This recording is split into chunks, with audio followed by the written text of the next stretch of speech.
Estoy seguro de que a ninguno de los que me está viendo en este momento le tengo que explicar qué se siente sentir dolor.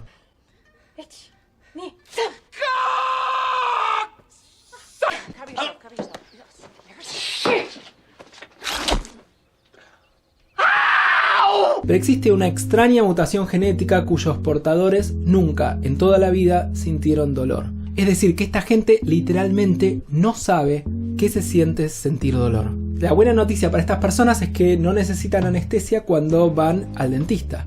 La mala noticia es que tienen que estar constantemente pendientes de cualquier lesión que puedan tener porque no tienen este mecanismo natural que nos avisa que nuestro cuerpo necesita atención médica. Este es el primer episodio de una serie de 3 episodios sobre las neurociencias del dolor.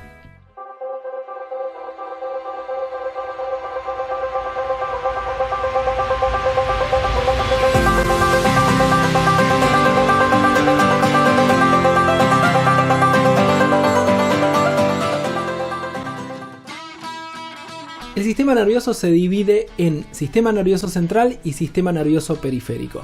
El sistema nervioso central lo forman el cerebro y la médula, y el sistema nervioso periférico lo forman una serie de nervios distribuidos a lo largo del cuerpo que se ocupan de llevar información desde las vías sensitivas hasta el cerebro y desde el cerebro hasta los músculos.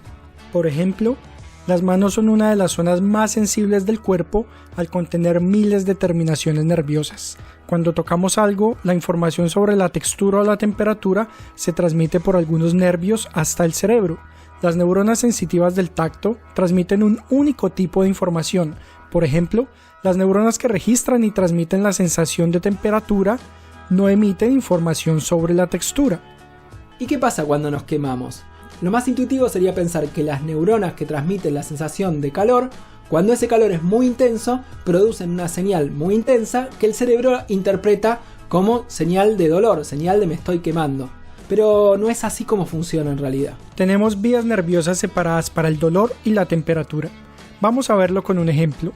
Imaginen que pongo agua fría en una olla, la empiezo a calentar y pongo la mano dentro. Esta neurona de aquí arriba va a representar en este ejemplo al grupo de neuronas sensitivas que tenemos en nuestras manos para sensar la temperatura.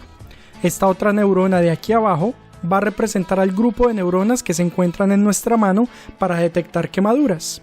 Mientras el agua está fría, la neurona de arriba dispara con baja frecuencia y la de abajo permanece inactiva. A medida que el agua se va calentando, la neurona de arriba dispara cada vez con mayor frecuencia, mientras la de abajo aún está inactiva. Pero cuando el agua supera los 45 grados, ahí comienza a disparar la segunda neurona. La señal de la primera neurona viaja hasta el cerebro y se traduce en la sensación de calor en la mano. La señal de la segunda neurona, en cambio, se traduce en sensación de estar quemándose. Así, solo cuando la segunda neurona dispare, se producirá en el cerebro la sensación de ardor propia de una quemadura.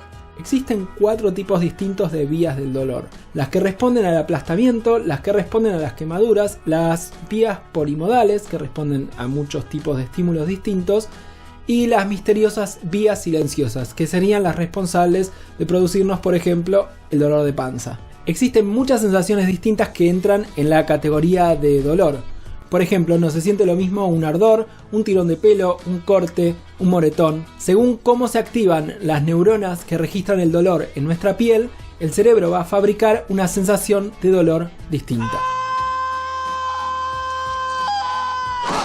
Al sentido del dolor se le llama nocicepción. Las neuronas del sistema nervioso periférico implicadas en este proceso son neuronas con forma pseudo-unipolar. Estas células tienen un axón dividido en 2. Uno de los extremos es el que inerva las zonas sensibles de la piel que registra los daños del tejido. Cuando ese extremo es estimulado, por ejemplo, cuando tocamos algo demasiado caliente, un impulso eléctrico viaja de un extremo al otro del axón de la neurona y generalmente estimula otra neurona ubicada en la médula espinal. De allí, la información se retransmite hacia el cerebro. Algunas de estas vías nociceptivas son rápidas y otras son lentas.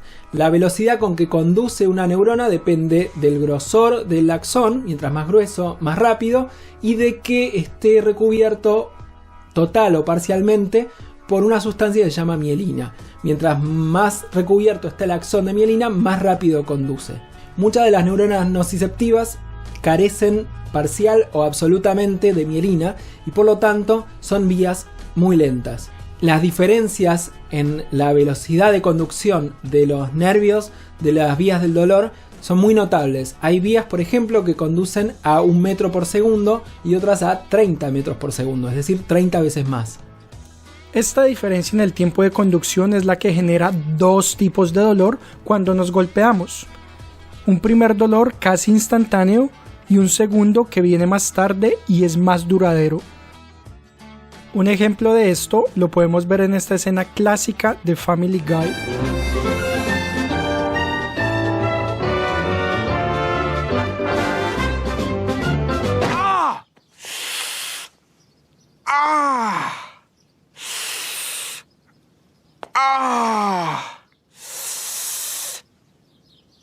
A ver la repe. Ahí está el primer dolor, instantáneo y agudo. El segundo dolor llega más tarde y permanece más tiempo. Además, si nos lastimamos se produce un proceso que se llama sensibilización. La región donde tenemos la herida se inflama y las células de la zona liberan una sustancia que vuelve más sensibles a las neuronas que transmiten la sensación de dolor. Así que estas neuronas responden apenas nos tocan la herida. Esa sensación de que apenas te tocaron y ya sentís dolor. Esto ocurre también cuando nos quemamos la piel con el sol. Y esto muestra esta escena clásica de la película La mujer de mis pesadillas. I'm just saying the sun's really different down here. The sun is the sun, Eddie. Whose side are you on, Eddie? What? What sides are there? Mine or the Ozones? Choose one! I'm on your side, all right? Just calm down. Now look, I'm gonna put a little of this aloe on your back, okay? Should make you feel better. Ah! You fucking cunt!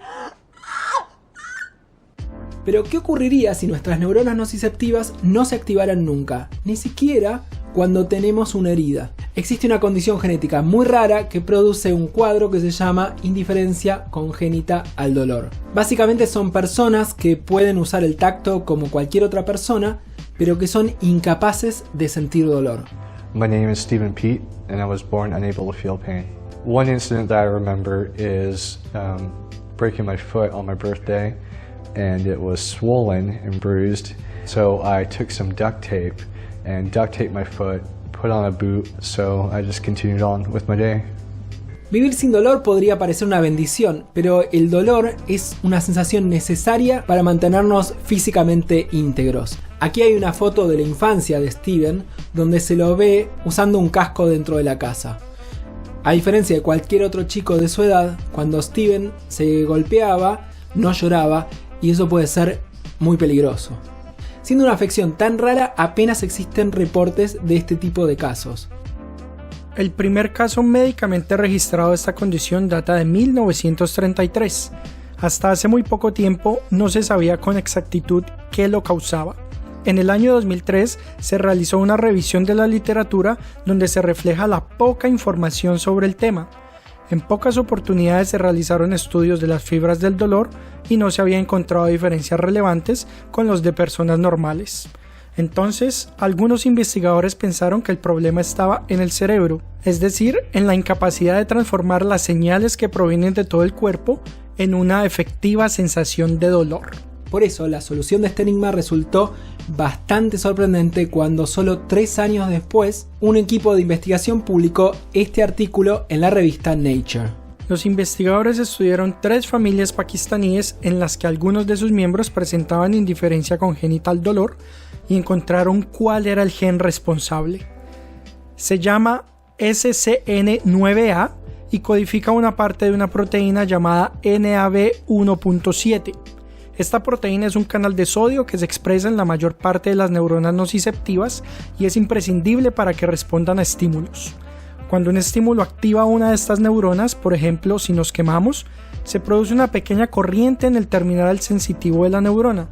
Esta proteína se encarga de amplificar esta corriente lo suficiente para que se pueda propagar el impulso nervioso. En otras palabras, sin esa proteína El impulso nervioso no se propaga. Según este estudio, las personas con indiferencia congénita al dolor tendrían una mutación en su ADN que les impide la expresión completa de esta proteína. Al no expresarse adecuadamente esta proteína, las vías nociceptivas simplemente no responden a estímulos dolorosos. Mutaciones de este mismo gen también podrían producir el efecto inverso. En lugar de generar insensibilidad al dolor, producen hipersensibilidad al dolor o la aparición de dolores espontáneos sin ningún tipo de estimulación nociceptiva. También existen estudios que muestran que pequeñas variaciones en este gen pueden producir diferencias en relación a la sensibilidad al dolor. El umbral del dolor no es igual para todas las personas.